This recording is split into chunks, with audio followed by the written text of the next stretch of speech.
future of startup funding. August 2010. 2 years ago, I wrote about what I called a huge unexploited opportunity in startup funding. The growing disconnect between VCs, whose current business model requires them to invest large amounts, and a large class of startups that need less than they used to. Increasingly, startups want a couple $100,000, not a couple million.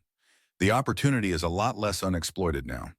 Investors have poured into this territory from both directions. VCs are much more likely to make angel-sized investments than they were a year ago. And meanwhile, the past year has seen a dramatic increase in a new type of investor, the super angel, who operates like an angel, but using other people's money, like a VC. Though a lot of investors are entering this territory, there is still room for more. The distribution of investors should mirror the distribution of startups, which has the usual power law drop-off. So there should be a lot more people investing tens or hundreds of thousands than millions. In fact, it may be good for angels that there are more people doing angel-sized deals, because if angel rounds become more legitimate, then startups may start to opt for angel rounds even when they could, if they wanted, raise Series A rounds from VCs. One reason startups prefer Series A rounds is that they're more prestigious. But if angel investors become more active and better known, they'll increasingly be able to compete with VCs in brand. Of course, prestige isn't the main reason to prefer a Series A round. A startup will probably get more attention from investors in a Series A round than an angel round. So if a startup is choosing between an angel round and an A round from a good VC fund, I usually advise them to take the A round. But while Series A rounds aren't going away, I think VCs should be more worried about super angels than vice versa. Despite their name, the super angels are really mini VC funds, and they clearly have existing VCs in their sights. They would seem to have history on their side. The pattern here seems the same one we see when startups and established companies enter a new market.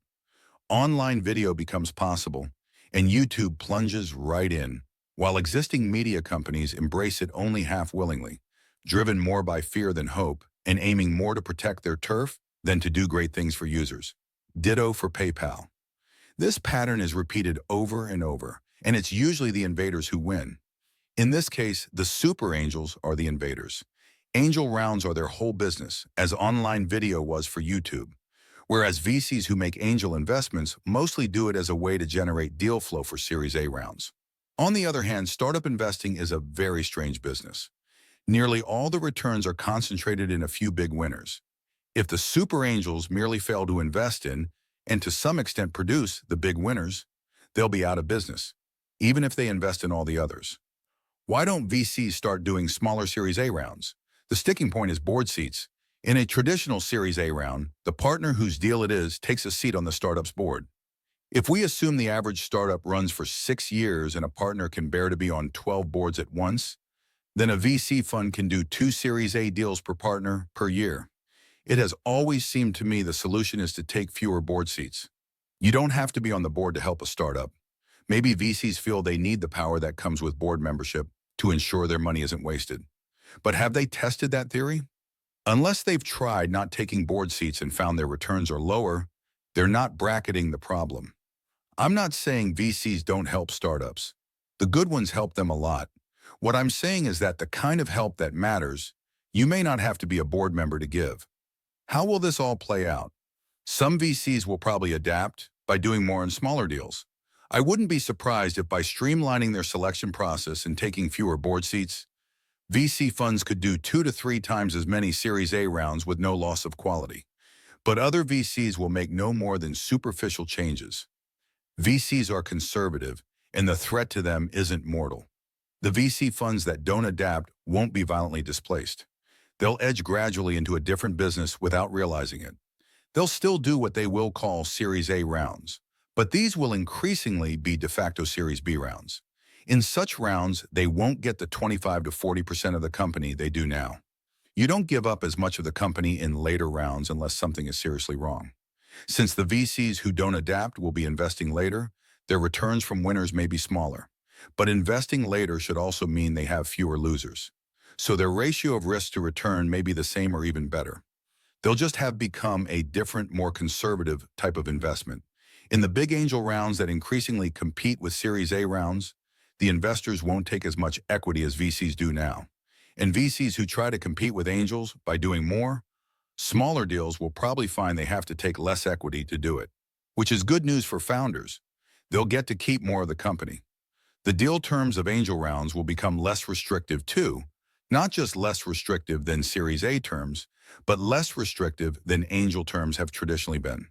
In the future, angel rounds will less often be for specific amounts or have a lead investor. In the old days, the standard MO for startups was to find one angel to act as the lead investor. You'd negotiate a round size and valuation with the lead, who'd supply some but not all of the money. Then the startup and the lead would cooperate to find the rest. The future of angel rounds looks more like this. Instead of a fixed round size, startups will do a rolling close, where they take money from investors one at a time till they feel they have enough. And though there's going to be one investor who gives them the first check, and his or her help in recruiting other investors will certainly be welcome, this initial investor will no longer be the lead in the old sense of managing the round. The startup will now do that themselves. There will continue to be lead investors in the sense of investors who take the lead in advising a startup. They may also make the biggest investment, but they won't always have to be the one terms are negotiated with or be the first money in as they have in the past. Standardized paperwork will do away with the need to negotiate anything except the valuation, and that will get easier too. If multiple investors have to share a valuation, it will be whatever the startup can get from the first one to write a check, limited by their guess at whether this will make later investors balk. But there may not have to be just one valuation. Startups are increasingly raising money on convertible notes, and convertible notes have not valuations, but at most valuation caps. Caps on what the effective valuation will be when the debt converts to equity in a later round, or upon acquisition if that happens first. That's an important difference because it means a startup could do multiple notes at once with different caps. This is now starting to happen, and I predict it will become more common. The reason things are moving this way is that the old way sucked for startups. Leads could, and did, use a fixed size round as a legitimate seeming way of saying what all founders hate to hear: I'll invest if other people will. Most investors, unable to judge startups for themselves, rely instead on the opinions of other investors.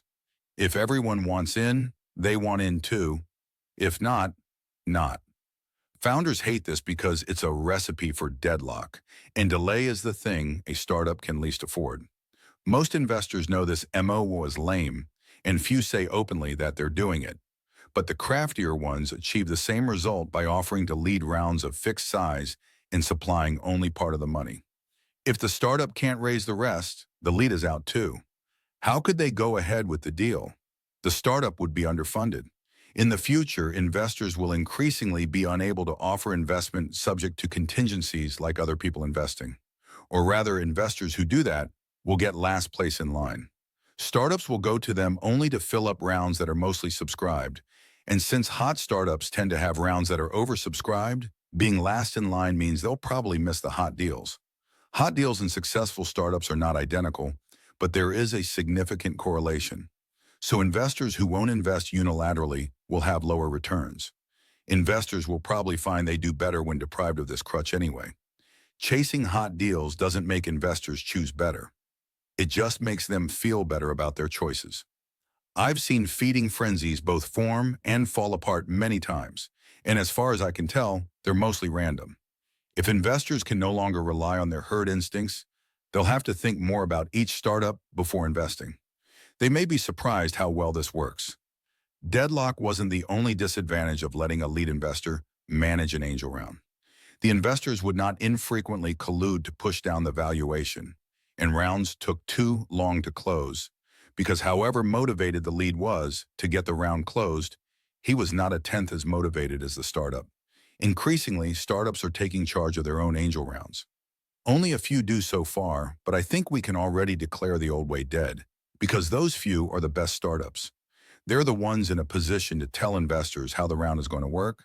And if the startups you want to invest in do things a certain way, what difference does it make what the others do?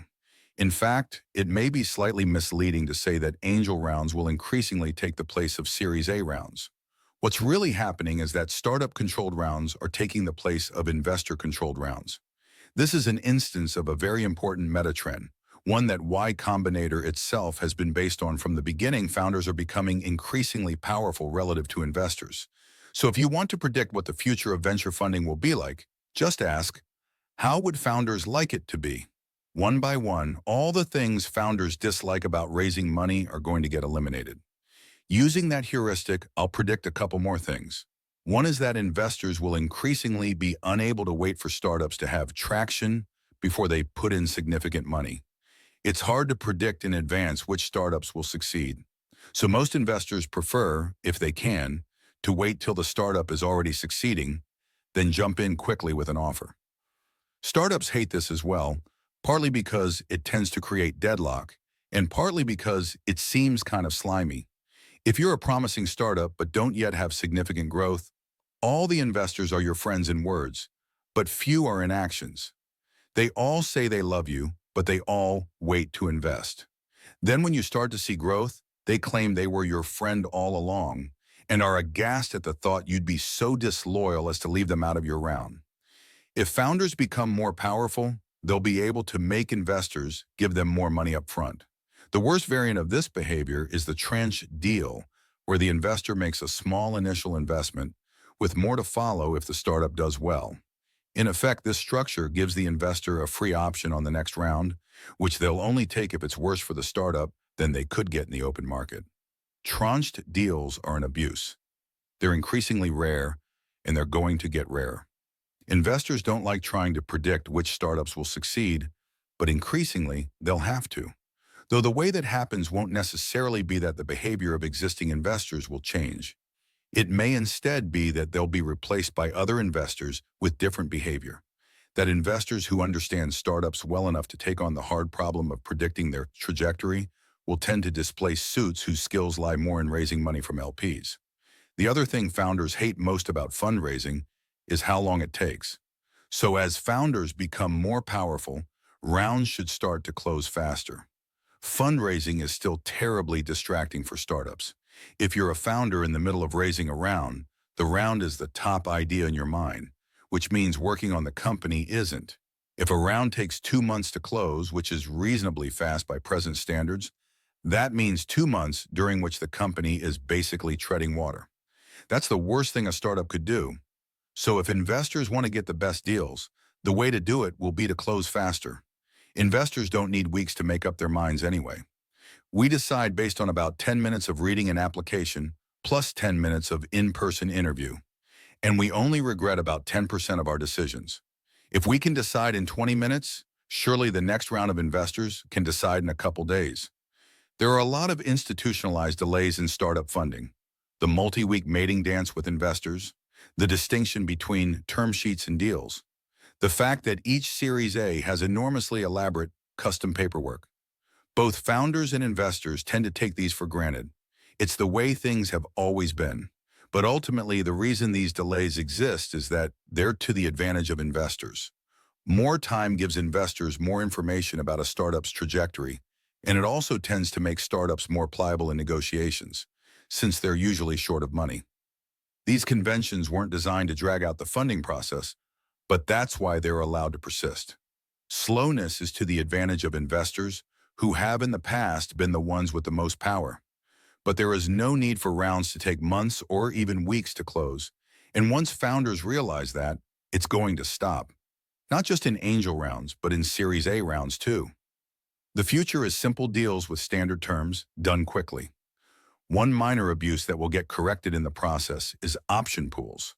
In a traditional Series A round, before the VCs invest, they make the company set aside a block of stock for future hires, usually between 10 and 30% of the company. The point is to ensure this dilution is borne by the existing shareholders. The practice isn't dishonest. Founders know what's going on. But it makes deals unnecessarily complicated. In effect, the valuation is 2 numbers. There's no need to keep doing this. The final thing founders want is to be able to sell some of their own stock in later rounds. This won't be a change because the practice is now quite common.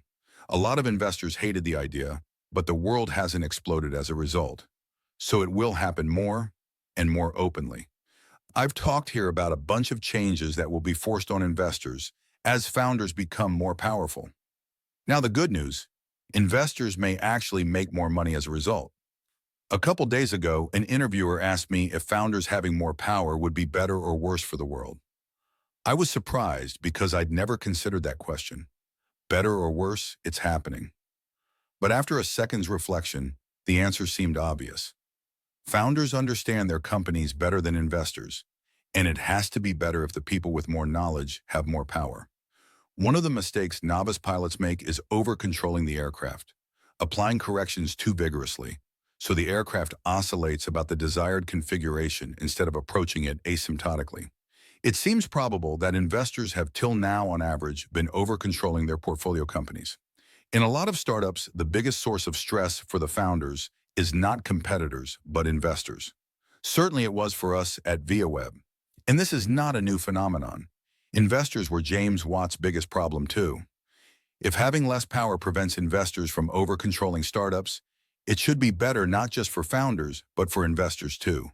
Investors may end up with less stock per startup, but startups will probably do better with founders more in control, and there will almost certainly be more of them.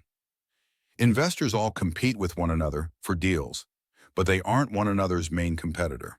Our main competitor is employers, and so far, that competitor is crushing us. Only a tiny fraction of people who could start a startup do. Nearly all customers choose the competing product, a job. Why? Well, let's look at the product we're offering. An unbiased review would go something like this. Starting a startup gives you more freedom and the opportunity to make a lot more money than a job, but it's also hard work and at times very stressful. Much of the stress comes from dealing with investors. If reforming the investment process removed that stress, we'd make our product much more attractive. The kind of people who make good startup founders don't mind dealing with technical problems. They enjoy technical problems, but they hate the type of problems investors cause. Investors have no idea that when they maltreat one startup, they're preventing 10 others from happening. But they are. Indirectly, but they are. So when investors stop trying to squeeze a little more out of their existing deals, they'll find their net ahead because so many more new deals appear. One of our axioms at Y Combinator is not to think of deal flow as a zero-sum game. Our main focus is to encourage more startups to happen, not to win a larger share of the existing stream.